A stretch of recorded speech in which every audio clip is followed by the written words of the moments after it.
Cumprimentos, irmãos, com a paz do Senhor, primeiramente. Uma boa noite a todos nós e a vocês também. A palavra que nós queremos dizer hoje seria em João, capítulo 21, onde nós queremos dizer, onde a palavra quer nos mostrar, resumidamente, claro, ela quer nos mostrar que Jesus, ele deixa um sinal para os discípulos que são deles. Não só com as pessoas que eram discípulos deles de antigamente, mas também para nós hoje, que somos discípulos deles também hoje. E a gente quer focar mais também no versículo de número 3. Mas antes da gente continuar a falar dessa questão, vamos primeiramente agradecer a Deus por nós estamos aqui hoje, nessa plena noite, nessa plena tarde, de falar da presença dele, certo? Então, vamos agradecer e vamos falar de Deus agora há pouco. Vamos lá? Senhor Deus, meu Pai, estamos aqui diante da presença do Senhor para te agradecer. Agradecer pela obra, agradecer pela ministração da palavra, agradecer pelos irmãos que estão a ver e ouvir, na verdade, que estão a ouvir. Muito obrigado por hoje nós estamos aqui a falar da tua palavra, a ler, tirarmos um tempo para o Senhor. Que o Senhor, Pai, nos aviva mais com o teu Espírito Santo, que nós venhamos onde nós estávamos tristes, nós venhamos estar felizes agora por falar a tua palavra e relembrar de ti novamente. Que todos nós que estamos ouvindo, vendo, venhamos se alegrar na tua presença. Amém? Certo? Irmãos, então, a palavra diz em João 21, versículo de número 3, ela fala para nós sobre Pedro. Na verdade, vamos resumir antes pra gente entender.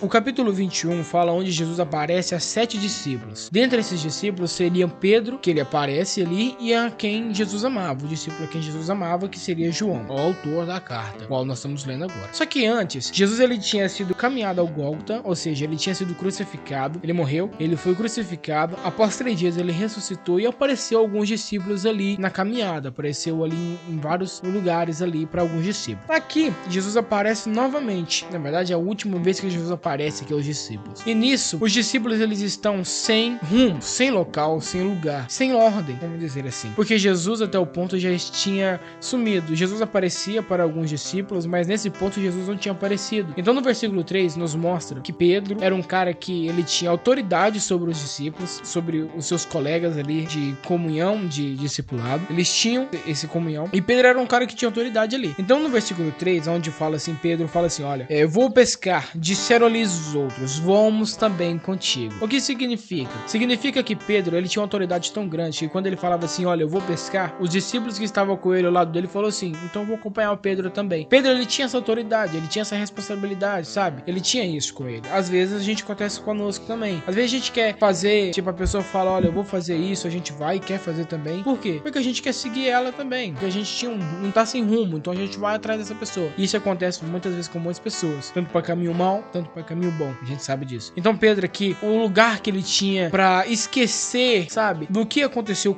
o que ele fez, do que aconteceu com o mestre, o que aconteceu com Jesus, era no meio do mar. E as maiores passagens que os discípulos passaram, que Jesus ensinou, foi no meio do mar. Jesus acalma a tempestade, foi lá no meio do mar, onde Jesus aparece com os seus discípulos ali, Jesus anda sobre as águas, foi no meio do mar. Então dá para observar que as passagens, os sinais, os tempos, cada situações que os discípulos passaram foi no meio do mar. As maiores provações, as maiores situações, as maiores situações foi no meio do mar. Os discípulos tiveram esse ensinamento. Aqui no versículo 3, Pedro fala que ele sai e ele vai então adiante. Isso é muito faz a gente se pensar, irmãos, a gente também, que Pedro tem autoridade bem grande. Só que é um interessante. Pedro ele vai pescar, os discípulos todos vão. Pedro joga a rede, ele vai pescar e ele pesca a madrugada inteira. No versículo 4 fala que mais ao clarear madrugada, eles passaram a madrugada inteira, ou seja, a noite inteira tentando pescar um peixe, tentando fazer algo para distrair a mente. Às vezes a gente faz isso, também acontece isso com a gente. A gente sabe que a gente tem um mestre perto de nós, temos Jesus do nosso lado. Só que mesmo assim, a gente quer dar uma desviada e a gente vai e faz o quê? A gente vai e faz outra coisa, a gente vai e faz aquilo achando que é bom para nós e na verdade não é. A gente vai, faz e não dá resultado nenhum. Só que aí no versículo 5, chega Jesus, mas os discípulos não sabiam que era Jesus. E Jesus chega assim e fala assim, olha, filhos, tendes alguma coisa de comer? Responderam-lhe não. Sabe o que aconteceu? Os discípulos passaram a madrugada inteira, a noite inteira pescando, mas não pescaram nada.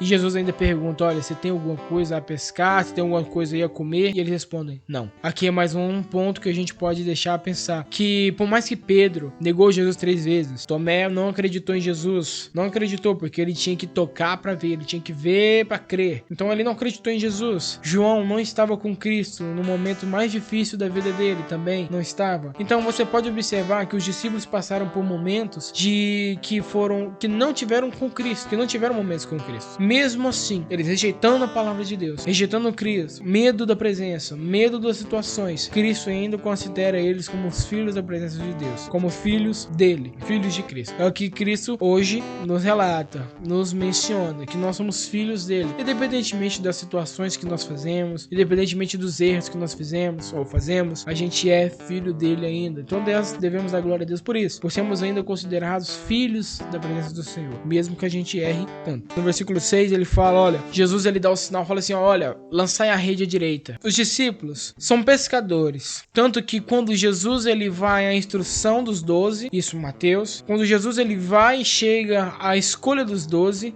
ele chega até Pedro e fala assim, siga-me. Eles largam o que eles estão fazendo, porque eles estavam pescando, eles largam o que eles estavam fazendo e sigam Jesus, e começam a seguir Jesus. Então, antes de seguir Jesus, o que eles faziam? Pescavam. Então, depois que começaram a seguir Jesus, eles paravam de pescar? Não, continuavam pescando, só que agora pessoas, né, diferentes, mas continuavam tendo essa rotina de mar ainda. Então, Jesus passou momentos com eles somente no meio do mar. Os discípulos passaram momentos com ele no meio do mar. Então, no versículo 6, ele fala, lançai a rede à direita do barco. Assim fizeram e já não podiam puxar a rede. Tão grande era a quantidade de peixes. Aonde Jesus mandou e os discípulos foi e fizeram, e isso houve bonança. É o que acontece com a gente. A gente quer seguir o caminho das nossas próprias mãos. Ali não há bonanças, porque a gente quer com a nossa própria força. Com nossa própria força não existe isso. Não dá certo. A gente vai dar errado. Davi mesmo, quando ainda era servo de Deus, quando era servente de Deus, ele servia a Deus. Davi, ele dizia que a sorte dele é ter o Senhor como Deus. Então, para nós hoje também seríamos essa. A sorte que nós temos hoje não é sorte. É sorte que nós temos aí ter Deus como Senhor, Pai, Ele como Mestre. É isso que nós temos na nossa vida. E aqui no versículo 6 mostra que quando nós obedecemos a Deus, dá um resultado e o resultado floresce, o resultado é bom. Quando eles lançaram a rede à direita do barco, olha só que interessante. Quando eles lançaram a rede à direita do barco, eles pegaram um peixe, a quantidade era tão grande que eles não conseguiam puxar. Então pensa, acontece isso conosco, acontece isso com a gente, tá? Vai acontecer isso com a gente. Se nós queremos ouvir a Deus, ouvir e agradecer o nome de Deus, o que acontece? Bonança vem na nossa vida. É claro que nós não devemos focar somente em bonanças terrenas, em bem materiais. Não, isso não favorece a nós. Sabe por quê? Nesse momento aqui, a palavra nos mostra aqui no versículo 6, eles estavam com fome, eles foram pescar por quê? Por livre espontânea vontade ou às vezes por causa de, sabe, cobrir uma solidão que eles estavam sentindo, uma falta, que era a falta de Cristo. Então eles foram pescar por isso. Quando eles lançaram peixes, pegaram um peixe, no versículo 7 é que nos mostra mais, que o peixe não se tornou mais importante para eles. Sabe por quê? No versículo 7 vai dizer, aquele discípulo a quem Jesus amava disse a Pedro, é o Senhor. Simão Pedro, ouvindo que era o Senhor, cingiu-se com sua veste, porque se havia despido e lançou-se ao mar. Ou seja, o que a palavra quer nos mostrar e quer nos dizer é o seguinte, que eles pescaram, mas quando eles descobriram que era o mestre, a comida já não importava mais, e sim a presença com Cristo. É isso que nos faz mostrar hoje, que quando nós estamos com Cristo, quando nós queremos ouvir Cristo, quando Deus nos manda, nós não estamos querendo se beneficiar, a ter bonanças materiais, a ter o que saber, o que comer, o que vestir, o que falar, o que andar. Não queremos mais saber o que é isso. A gente quer saber de o que é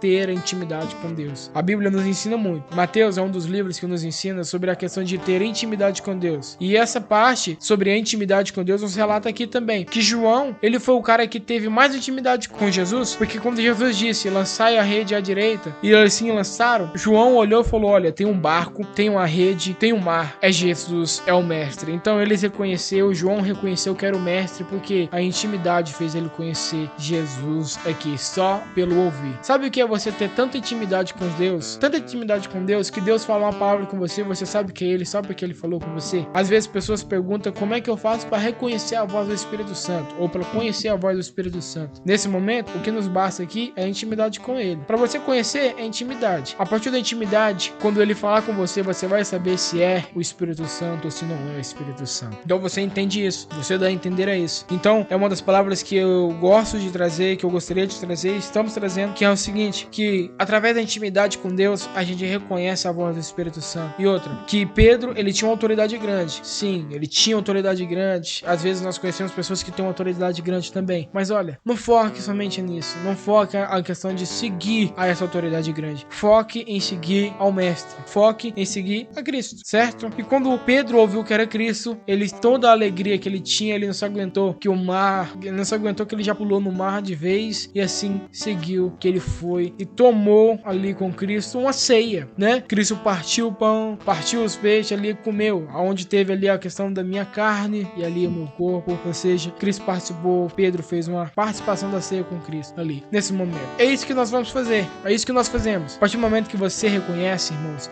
a intimidade com Cristo, reconhece que você errou, amor, porque Pedro aqui, sabe por que ele pulou de tanta alegria? E sabe por que ele pulou no mar? Porque ele estava com saudade do mestre, saudade de Jesus, de falar assim, olha, eu errei, eu pequei, porque eu neguei você 3 vezes. Eu neguei, eu quero sentir aquilo que eu não sentia, aquilo que eu sentia com o Senhor, alegria, por mais que eu sou meio ignorante, mas eu sentia com o Senhor, eu quero sentir de novo. Porque quando eu neguei o Senhor e o Senhor morreu na cruz, eu não estava lá, eu perdi essa intimidade, eu perdi esse amor, eu perdi essa comunhão que eu tinha. Então eu quero tê-la de novo. É isso que nos faz seguir a Cristo. Todo dia nós estamos ali, presentes a Ele. Todo dia mais temos a sede dele. Sabe tanto que isso é bom? Pedro ficou com essa sede e essa sede ele teve que pescar. Nem o maior trabalho que ele trabalhava, nem o seu serviço matinal, nem, olha pra você ver, presta atenção, nem o seu serviço, que era algo que ele já fazia, foi capaz de substituir a ansiedade ou a ânsia, ou seja, a vontade que ele tinha com Jesus. Às vezes acontece com a gente, às vezes a gente quer fazer algo, quer trabalhar mais para ver se essa ansiedade, essa vontade que eu tenho, às vezes esse algo que eu tenho no meu coração para. E não para, só para quando eu tenho Cristo. Isso nos faz pensar que o bem material não importa, e sim a presença com Cristo. Primeiro, a Deus, certo? Esse é o primeiramente a Deus. Aprendemos isso aqui nessa palavra de agora. Amém? Certo? Então eu agradeço pela grande oportunidade e que Deus abençoe a todos vocês e até o próximo